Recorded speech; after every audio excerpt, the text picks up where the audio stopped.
A policewoman has been arrested for killing 6 people in order to make $570,000. And she did this in one of the most confusing, conniving, and devilish way you can ever imagine. This is why you have to be careful of people who come into your life to do good deeds out of nowhere. I know a lot of people are suffering and they are looking for a hero. They are looking for a savior. They are praying for a helper. But sometimes when people you don't know, or when strangers come into your life, even people you know, when they suddenly start picking interest in you to do good deeds out of nowhere, you have to take a moment and wonder why they are doing what they are doing. Because some good deeds do come at a very great cost. On the 10th of October 2024, a 43-year-old sergeant named Rachel Kutumela was arrested in suspicion of insurance fraud after she was investigated for over 6 months secretly without her knowledge by her fellow police officers in the force. And they were able to come up with substantial evidence that this woman had partaken in killing a total number of 6 people between 2019 and 2024 and receiving insurance money worth $570,000 in death claims of these victims. And you would think, just like something we've seen before in South Africa, like the Mary in Lovu, these 6 people that was killed by Rachel were her family members. But she did not really know these people. These people were not directly related to her. Her method of operation was so sleek that it came in a package of good deeds. And this is how it was said she operated. Rachel, who is a sergeant, will use her status as a police officer. She will go to these communities and neighborhoods where there were so many poor people and then make friends with certain families, offering to help them, offering to take good care of them, and offering to be kind to them. And these families would trust it. After all, she's a police officer. After all, she's a woman of the law. What could go wrong? Little did they know that this woman was a devil in the making. One of her first victims, a disabled man named Sydney, was said to have been befriended by Rachel. It was said that Rachel had come to the man's family, showing care, showing concern for the disabled man, offering to support the family the best way she could, pretty much knowing the guy's sister, brother, mother, father, and just being some sort of a family friend as a police officer to this family. And while in the process, she collected the relevant documents that she needed to take out life insurance on Sydney without the family knowing, without anybody in this home knowing that this is what this woman was doing. And maybe the family will volunteer this document like date of birth, age declaration, and other things to the police officer because maybe they didn't think that this is what she would probably use it for. She's a police officer, so she probably wanted to keep it as a record. She wanted to store it there. She wanted to protect the family. And that was most likely the grounds she used to obtain the documents that belonged to this young man named Sydney. And after a while of befriending this family, after a while of giving them money, supporting their feeding, sending them clothes, food, protection, Sydney went missing. After he was reported missing, he was found dead and dumped at a dam. And this devastated the family. And Sergeant Rachel came into the picture. She too cried. She too was heartbroken. She too was upset that, oh, this family that I'm looking after, they've lost their loved one. She even volunteered to help pay for funeral services. She promised the family that she would cover all the funeral expenses. And that was what she did. Whereas she had already gone to file an insurance claim on the young man's life. And that was how she continued.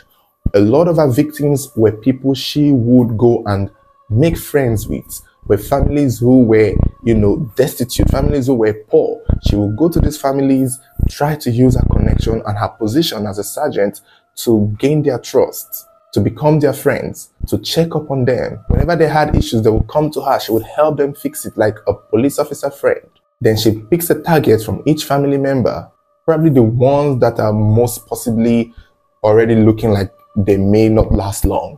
Take their documents and take out life insurance on them, and then somehow, some way, these people disappear and end up being found dead.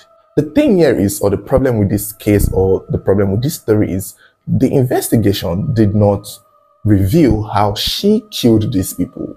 They only reveal a pattern of how she befriends them, and then they are found dead later, and then she takes the insurance money. Now, how these 6 people were murdered or killed is something that has yet to be explained. And I think this might be the loophole that she may get away with. The shocking thing about this story is that there's a possibility that this case is connected to the popular South African serial killer, Mary Ndlovu, that we've talked about a few years back, the woman who took life insurance on various members of her family and killed them all. Because the detective who investigated Mary Ndlovu is the same detective who investigated Sergeant Rachel. And he was the one who found out all these things about her. It was first said that Sergeant Rachel was reported to a particular police station. Someone reported that they believe she is committing insurance fraud. And I'm going to guess it's maybe one of the family members of the victims that she may have killed. Maybe somebody saw through her, because at some point the calculation had to make sense. How do you befriend a family? A few months later, or a year or few years later, the said individual dies, and somehow, somewhere out of nowhere, you're offering to cover all their expenses. And the thing with insurance companies too is you alone may not be able to achieve a claim on someone's life. So even if Rachel files a life insurance claim on a particular individual, and even if she has all their documents, when it's time to receive the money, the insurance company would make phone calls to other people who knows that victim. And I think this is where she may have been exposed. The insurance company would have to call other members of the same family. The insurance company would have to call the hospital where the person passed. The insurance company would have to call a sibling, a brother, a wife, and also a police report are usually needed given the circumstances that these victims passed and died. If they are found dead or they are believed to be murdered, to receive an insurance claim, you have to provide a police report. And since she's a police officer, I'm assuming that would be easy. So I'm suspecting maybe a family member of one of the latest victims of her did one or two, or maybe somebody who works in insurance was also suspicious of the pattern, and they went to the police, and the police decided to invite the detective, a man named Captain Kechi Bennett, who investigated Mary Ndlovu. And it was that man who took on this case secretly, quietly, working in banks, working with the insurance company, targeting and tracing all the money that kept going in and out of this woman's account. And that was how he was able to come up with enough evidence to prove that Sergeant Rachel may have had a hand in the murder of 6 victims, claiming a total of $570,000 US. And it was also said that she had lots of luxurious cars.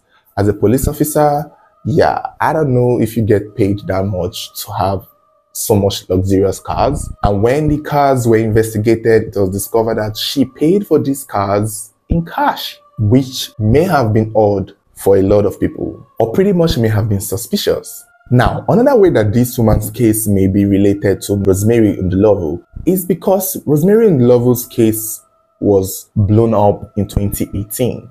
She went viral, and her scheme of how she committed that insurance claim made headlines. However, Sergeant Rachel's own started just the next year, 2019. So people are believing she copied from Rosemary. She saw what Rosemary did and decided to play it a different way. You know, Rosemary targeted individual family members related to her. But Rachel was like, nah, that is where Rosemary fucked up. She may have thought about it and bought into the idea and assumed or saw that it was a really good lucrative business to take life insurance on people and end them when it's time and when it's due. So rather than go down the route that Rosemary Ndlovu went, she decided to go down a different path of befriending total strangers, acting like a savior, acting like an angel, acting like the helper that they've prayed for, getting close to them, taking advantage of their poverty, of their ignorance, probably lack of education, accessing their documents only to take out life insurance on them and making them disappear the next day. So that was the path that she went, and I can understand and see why this part would look like something that she could easily get away. Maybe she did think about it. I mean, why would anybody want to suspect the total police stranger of killing them? If she wasn't reported in a way she would have continued doing this for so long. And she did well to give intervals in time. It's just that within September of 2022, her next record of victim was in 2024, 2 years. All the other times, she had a victim from 2019 when she started. She had another one in 2020, 2021, about 2 to 3 victims. So this was pretty much her side hustle. So on the day she was arrested, it was said she did not see it coming. She was just at work and the police officers showed up, disarmed her, read her the crime she's been arrested for, and took her straight to prison. She was even due to appear in court the next day. It was so fast because these people have been planning her. Little did she know, they may have even chatted her up or questioned her, and she did not know that somebody or she was being investigated. If she knew, she would have prepared a lot better. She would have probably escaped or probably shot herself, because we see this in a lot of these South African cases. The officers who get to be in trouble try to end it all for the most part. Another part of the story that came out was that 2 female accomplices were arrested in connection with Sergeant Rachel. We don't know the details of these 2 women, but we are made to believe that these 2 women killed their boyfriends and took life insurance on them, and they may have been advised or given the idea by Sergeant Rachel. But we don't know that. Those 2 women will most likely be tried separately on their own path. But here is the thing, and this is where I think it's going to be interesting to see in court, to see how it's proven, because she does not plan to plead guilty. She has lawyered up, and she was said to have been seen in court not looking remorseful, not looking like she did anything, almost like she's ready to fight it. And let's face it, she has the money to fight it. I don't know if they have frozen her account, but if they haven't, remember she pays for the luxurious cars in cash. So I am not thinking the money is in the bank. And I think that is another smart move that she may have done. If she had her money in her bank account, the banks and the insurance company could freeze it to claim it back. But that would be after she's found not guilty, though. I don't think they can claim it back, but they can easily freeze her bank account. But we've already been told that all her 5 to 6 luxurious vehicles were paid for in cash, which means her money is not in check and it's not in the bank. So she certainly has money to fight this in court. She does. And it's looking like she will fight it in court. Because the thing that the persecution should prove is how she killed these victims. Like, 6 people is too much of a coincidence to be called a coincidence. If it's 1, 2, or 3 families that suffered this fate, we can say it's a coincidence. But 6 people between 2019, you just started randomly befriending 6 different poor families, and somehow, someway, certain members of these families end up dying mysteriously, end up being found dead, being burnt, drowned, stabbed, shot. And I just think it's enough to see that she may have done something to these people, given the fact that she made money out of the death of these individuals. But the science here is, how did she kill them? How did she kill all her victims? Did she do it herself? Because if she did, then it has to be proven in court. However, if she didn't, then we would have to know who did. Because looks like she may have had multiple accomplices. Looks like she may have paid people to kill these victims. Or could it be is one of the people she sent to kill these victims that went to report? Could that be? Because again, that is still what we don't know. That is still a mystery. Who went to make the report? Who figured this out and went to the police to say that she's committing insurance fraud? Because if it was the insurance companies that figured this out, they would have taken action directly on her. The insurance company would have been the one to go for her directly. But for the person, for the whistleblower to go to the police station directly, that means it's somebody who maybe did not have the power or did not have the connection, or they just did their 1 or 2 mathematics and figured it out. Could it be somebody close to her? Somebody she did not pay well? Somebody who was trying to blackmail her, into giving more money, but she refused, and then they went to report? It would be nice to know. And we will be following this case. So make sure you are subscribed and make sure your notification button has been turned on. Because that is part of the few questions I would like to know. Who went to report and how did they find out? Side note, in court, she was charged with 6 counts of murder and 17 counts of fraud. And another detail again that may help with understanding how she may have operated or how she may have exposed herself would be that when she was paying for the funeral expenses for her first victim, Sydney, she claimed to the family that out of the goodness of her heart, out of the love that she has for Sydney and the family, she included Sydney in her own insurance. So that was where they assumed she got the money to help. But if she continued, because we don't know about the other victims, we don't know details of the other victims, we only know of Sydney families are the only ones speaking up now, and Sydney was the first victim. So the other families have not yet given details, and I'm going to assume they are also working with the police to know how Sergeant Rachel operated. But if she continued with that narrative of, telling the families that she included their loved ones in her insurance and life policy, that could be a given. That could be where somebody would have gotten her. That could be why somebody would have suspected her.